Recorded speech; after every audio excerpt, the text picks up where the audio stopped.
দেখো কেমন কপি চারা লাগিয়েছে, এখন সব ছোট ছোট। এই যে কপি চারা, জল দিচ্ছে।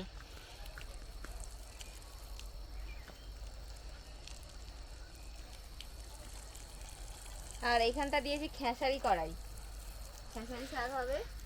এই তো বেরোতেই শুরু করে দিয়েছে। ছোট ছোট বেরিয়ে গেছে, আর কটা দিন দেখো। পর তোমরা দেখতে পাবে। আর কটা দিন পর দেখতে পাবে যে গাছে কত বড় বড় হলো। এখনো পর্যন্ত জমিটা সাজানো গোছানো মনে হচ্ছে না, যতক্ষণ না ফুল গাছগুলো একটুখানি ধরবে, হ্যাঁ, যতক্ষণ না সবজি গাছগুলো একটু বড় হবে ততক্ষণ কিছুই মনে হবে না দেখে। তো দেখো, কালকে এই গাঁদা গাছগুলো বসানো হয়েছিল, এই যে এই গাছগুলো, তারপরে এই যে গাঁদা গাছ, এই যে তারপরে এখানে সমস্ত কিছু লঙ্কা তো দেখেইছো আগে থেকে। কপি দিয়েছো, কি কি দিয়েছো? কালকে